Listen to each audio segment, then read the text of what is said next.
дар деҳоти Воруғ ва Чоркӯи шаҳри Исфара маъракаи муҳими сиёсӣ, даъвати баҳории ҷавонон ба сафи қувваҳои мусаллаҳ ба маъракаи нангу номуси ватандорӣ табдил ёфта, аз даъват то даъват сафи ихтиёриён барои хизмат ба модар ватан бештар мегардад. ҳамин аст ки дар рӯзи аввали даъват дар деҳоти Воруғ ва Чоркӯ нақша барзиёд таъмин мегардад ва дар ҷумҳури аз аввалин шуда аз иҷрои нақша мужда медиҳам.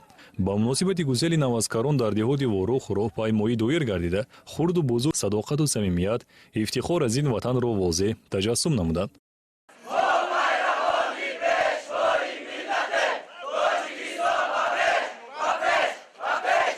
خدمت در صف ارتش ملی مایه افتخار هر جوانمرد است. خدمت به وطن مادر این قرض است و هم فرض. شخصی که وطنش را دوست می‌دارد، مادرش را دوست می‌دارد، باید به خدمت حربی رود. جوانان باید قرض فرزندی خود را در نزد وطن اجرا نمایند. با پشتیبانی از سیاست سازنده و دورنگرانه پیشوی ملت محترم امامعلی رحمان، رودمردان دهات واروغ با امر دل و وجدان به خدمت مادر وطن یعنی حفظ مرز و بوم را سپار میشوند. در چوربینی باشگاه که با افتخار گسل دلاوران دایر شد، پیر و برنا، نوازکاران و والدین آنها با افتخار از این وطن آباد و آزاد و پایداری صلح و ثبات تاکید نمودند که خدمت در صف ارتش ملی قرض جوانمردی بوده. جوانان هنگام خدمت همه طرفه آبوتاب می‌یابند و از مکتب مردانگی می‌گذرند. هر نفری که وطنش را، ملتش را و دولتش را دوست می‌دارد، برای حمایت مرز و بوم، دستاوردهای زمانی صاحب استقلالی و منفعت‌های ملی باید همیشه آماده باشد. در دهات واروغ در هر دعوت جوانان به صف ارتش ملی، فرزندان شخصان منصبدار به خدمت مادر وطن راهسپار می‌شوند. همچون فرد جوان این وطن پس از ختم فاکولته حقوق‌شناسی دانشگاه ملی تاجیکستان تصمیم گرفتم که از جماعت دهات واروغ به خدمت حربی سفربر شوم. سهم خود را در حمایت مرز بوم اجدادی گذارم. زیرا برای من از واروغ رفته خدمت کردن نه تنها عهدهدار شهروندی بلکه مسئولیت و افتخار است. واروغ سرحد سرحد و مرکز ننگ و ناموس است.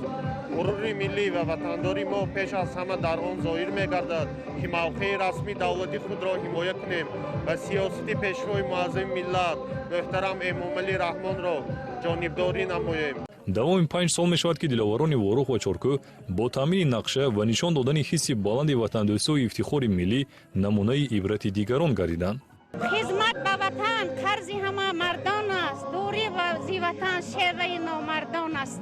و امروز ما مادران واروغی رسالت مادری خود را به جا آورده فرزندان خود را در روحیه انسان دوستی و وطن دوستی و خویشتن شناسی و خودآگاهی ملی تربیت نموده برای خدمت به صف ارتش ملی روانه می‌سازیم. در دهات چورکو با مناسبت گسل دلاوران چورکویی با اشتراک صدها نفر راهپیمایی ادانه دایر گردیده، معرکه گسل نوازکاران به یک عید تبدیل یافت.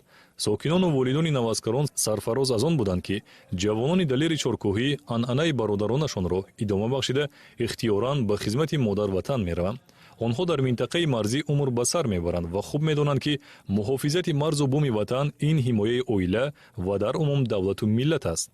امروز من جوانان چارکو با خواهش خودشان با خدمت وطن مادر تیار، ما مادران فرزندان ما را با دعای نیک مادری با خدمت وطن روانه کرده ایستاده.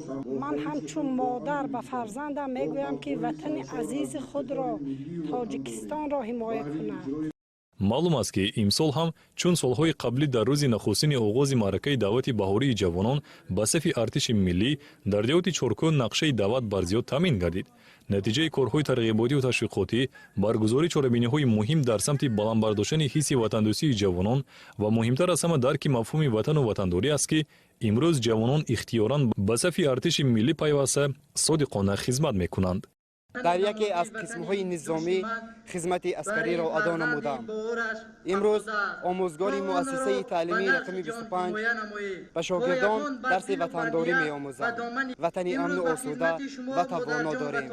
در دهات واروغ و چورکو با رعایت سنت‌های نیک، قدرشناسی والدان نوازکاران و دیگر شخصان مسئول، نوازکاران را با روحیه شاد و بالیده افتخار از این سرزمین آزاد و آباد به خدمت گسل نمودند.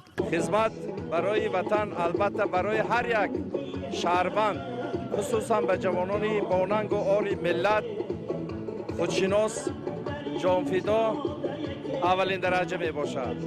خیلی که پیشوای معظم ملت، اساسگزار صلح و وحدت ملی، پرزیدنت جمهوری تاجیکستان در پیام خود به مجلس عالی قید کردند، مخصوصا برای جوانان حمایت مرز و بوم وطن، منفعت دولت و ملت از مقدسترین وظیفه و قرض فرزندی هر یک شخصی تاجیکستان می باشد.